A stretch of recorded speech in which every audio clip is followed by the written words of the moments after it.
Hi friend, welcome to স্বপ্ন চুটকি। তোমরা সবাই কেমন আছো? আশা করছি খুব ভালো আছো। আমিও খুব ভালো আছি। দেখতে পাচ্ছ আমি কিন্তু একদম রেডি হয়ে গেছি। আর সানডে মানে বিকেলটা মনটা ইচ্ছা করে ঘুরু ঘুরু ঘুরু ঘুরু করতে। তো খুশিকেও রেডি করে দিয়েছি। তো আমরা এখন ঘুরতে যাব। তো ঘুরতে গিয়ে কি কি করব তোমাদের সঙ্গে সবটা শেয়ার করব। ভিডিওটা স্কিপ না করে পুরোটা দেখতে থাকো। সো ফ্রেন্ড, তোমরা দেখতে পাচ্ছ আমি খুশি আর আমার হাবি তিনজনেই কিন্তু পক্ষীরাজের ঘোড়ায় চলেছি।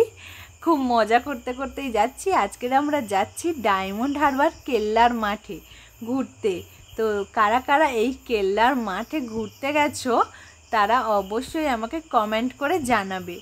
দেখতে পাচ্ছ আমরা কিন্তু এই একদম নদীর ধারে কেল্লার মাঠে চলে এসেছি। আর এখন একটু ভাটা চলছে, তাই নিচের দিকে নেমে গিয়েছিলাম খুশিকে নিয়ে। তো ওকে নিয়ে একটু নামিয়ে দিয়েছিলাম ওখানে একটু জলটা দেখার জন্য। তো ও দেখাচ্ছে, জল দেখাচ্ছে, দেখতে পাচ্ছ। আর কেল্লার মাঠে দেখো সানডে মানেই প্রচুর ভিড়, চারপাশের লোকজন একদম ভর্তি হয়ে আছে, সবাই খুব এনজয় করছে। আর গরম যেহেতু, তাই ফুরফুর করে একটা হাওয়া দিচ্ছে, খুব সুন্দর। বিকেলের জন্য একদম টাইম স্পেন্ড করার জন্য একদম পারফেক্ট জায়গা এটা। তো একটু খেলা করে ওকে নিয়ে আমরা উপরে উঠে এলাম। তারপর ও একটু ওর বাবার কোলেও খেলা করলো। তো খেলা করতে করতে চারপাশটা একটু ঘুরে ঘাড়ে দেখে নিলাম। তো দেখতে পাচ্ছ দূরের দিকে কেল্লার যে ভাঙা অংশ সেটা প্রায় জলের তলায় চলে গেছে, কিছুটা আছে। লোকেরা ঘুরতে আসে, ভালোই লাগে। দেখতে পাচ্ছ এখান থেকে সানসেটটা কত সুন্দর দেখতে লাগে, তাকিয়ে থাকতে হবে, একদম মন প্রাণ ভরে যাবে। তারপরে খুশির সঙ্গে একটু আমি ওয়াক করলাম। তো দেখো ও খুব কিউটভাবে কি সুন্দর করে ছোট ছোট পায়ে হাঁটছে। তো দেখো, তো আর হাঁটবে না কারণ ওপাশে প্রচুর পাখি আছে। তো তারপরে আমি ফুচকা খেতে চলে গেলাম ওকে নামিয়ে দিয়ে। সত্যি কথা বলতে কি ফুচকাটা একদমই ভালো ছিল না। তো খেয়েই আমার মুখটা ওই জন্য একদম বাজে হয়ে যাচ্ছিলো। দেখতে পাচ্ছ যে আমার একটা খেয়েই আর মনে হচ্ছিল না যে ফুচকাটা খাই। ফুচকাটা খুবই বাজে ছিল, টক জলটা ভালো লাগছিল না। তো ফুচকা খাওয়ার পরে মুখটা এত বাজে হয়ে গেছিলো যে ওখান থেকে ওই জন্য চলে গিয়ে একটুখানি আমি আর খুশি দোল্লা চড়ে নিলাম। তো দোল্লা চড়তে চড়তে ছোটোবেলার কথা খুব মনে পড়ছিল। তো খুশিকে নিয়ে একটু দোল্লা চড়ার পরে আমরা চলে গেলাম একটু আইসক্রিম খেতে। তো দেখো একটা আইসক্রিমওয়ালা দেখেই আমি বায়না করতে শুরু করে দিয়েছিলাম যে আইসক্রিম খাবো আইসক্রিম খাবো। তো দেখে দেখে দেখে দেখে ওখান থেকে আইসক্রিম নিয়ে নিলাম। আবার একটা না দুটো আইসক্রিম নিয়ে নিয়েছিলাম। তো আইসক্রিমের কৌটোটা অনেক কষ্টে খুলেছি, বুঝতে পারছিলাম না প্রথমে কি করে খুলবো।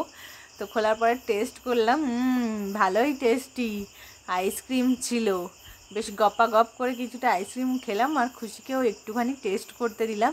তো তারপরে বাটিটা তো খাওয়ার পরে এটা বন্ধ করে এবার কোনটা একটুখানি টেস্ট করে নিচ্ছিলাম যে এটা কেমন খেতে।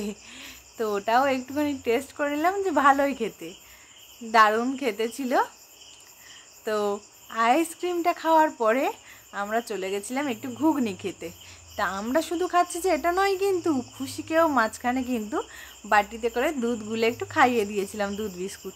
তারপরে ঘুগনিটা খেয়ে দেখলাম ঘুগনিটা খুব সুন্দর টেস্টি ঘুগনি ছিল। তো তারপরে ঘুগনি খেতে খেতে আমরা সানসেটটাকে এনজয় করছিলাম। তো দেখো সূর্য প্রায় ডুবে যায়, চারপাশ অন্ধকার হয়ে আসছে, কিন্তু লোকজন কমছে না এখানে। তো লোকজন ওখানে প্রায় ভিড়। তারপরে একদম অন্ধকার হয়ে গেছিলো। তো সন্ধ্যের পরে বসে থাকতে ভালোই লাগছিল ওখানে। তো বেশিক্ষণ আমাদের আর বসে থাকাটা হয়নি। তারপরে আমরা গুটি গুটি পায়ে উঠতে হলো, কারণ চাঁদটা বেশ আকাশের মাথার উপরেই উঠে গেছিলো।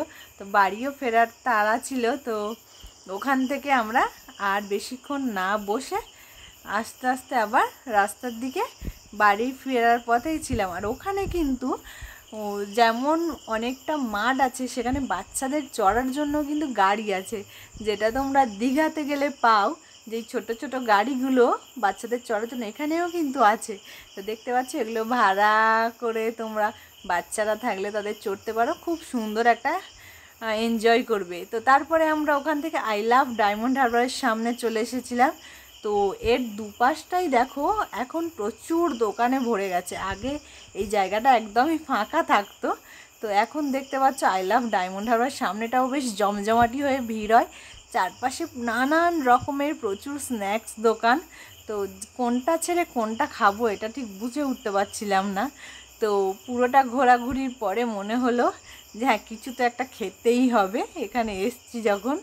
তো ওখান থেকে আমরা একদম চিকেন একটা রেশমি কাবাব নিয়েছিলাম। তো কাবাবটা আমি একটু টেস্ট করে দেখলাম যে কেমন লাগে খেতে।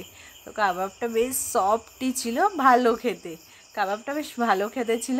তো কাবাবটা খাওয়ার পরে আমরা ডায়মন্ড হারবারকে বাই বাই করে বাড়ির পথে ধরলাম। তো ভিডিওটা কেমন লাগলো তোমাদের, তোমরা অবশ্যই আমাকে কমেন্ট করে জানিও, আর ভালো লাগলে লাইক দিও, আর চ্যানেলে নতুন হলে অবশ্যই সাবস্ক্রাইব করো।